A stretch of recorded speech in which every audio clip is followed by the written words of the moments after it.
Audio on demand from Vision Christian Media. Exploring faith and the future. Neil Johnson and Bible teacher Dr. Kameel Majdali. In order to withstand a shaking, we need to have good foundations in our lives, sure foundations in our lives based on Jesus Christ, based on God's Word.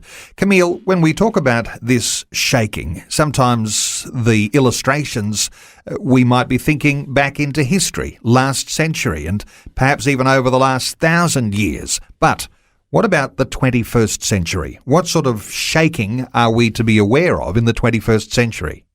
Well, it's interesting because we did talk about shaking in the 20th century with world wars and Cold War and Great Depression and Spanish flu pandemic, not all in that order. But what about the 21st century?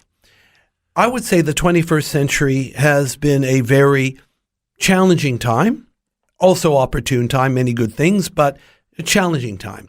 Remember, it started off with 9/11 on 11th of September 2001. And the beginning of the so-called war on terror. That was a shaking, not just for the Americans. It did impact everyone else because it was highlighting the rise of global jihadism, which has been around for a while, but September 11th really put it on the map. Then there were the natural disasters, some of them massive, like Hurricane Katrina in 2005, which literally destroyed the city of New Orleans. I mean, this is not just your normal annual hurricane season. This was big stuff. And there are many other natural disasters, very disproportional to the norm. And then, of course, there was the global financial crisis that began actually in 2007 and then continued on 2008. Someone likened the GFC, global financial crisis, to the global economy having a heart attack, and basically there was no donor heart for a transplant. But of course, let's also remember the global financial crisis wasn't just like catching a virus and getting the cold or something.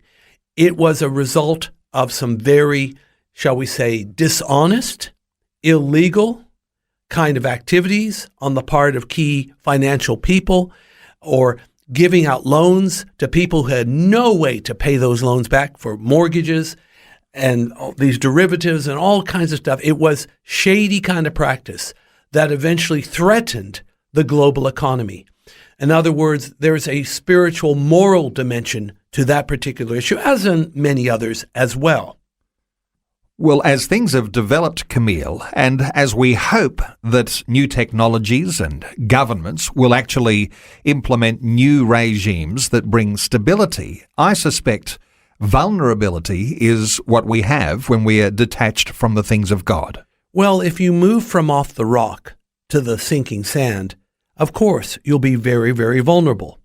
Neil, I've been thinking about the age currently in which we live. I don't have a normal title for it, like Cold War or postmodernism or anything.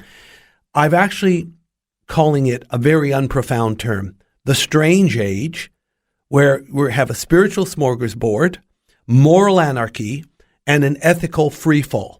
Just consider how strange this age is. We call good evil and we call evil good. In this age, the exception is the rule. Fantasy is preferred over fact, rhetoric over reality, style over substance, charisma over character, minority rules, individual rights trump community welfare. The abnormal is now the new normal, and normal is now considered abnormal. And worst of all, common sense is now demoted and nonsense is promoted. Indeed, common sense has been mugged, beaten to death, or at least on life support, and I'm afraid they're going to turn off the machine. Perhaps Proverbs says it best. People who believe these things are living in an age of fools. Faith and the Future with Neil Johnson and Dr. Kameel Majdali from Teach All Nations. Find articles, videos and podcasts from Dr. Kameel, plus today's and other episodes of Faith and the Future in the Vision app or at vision.org.au. Thanks for taking time to listen to this audio on demand from Vision Christian Media. To find out more about us, go to vision.org.au.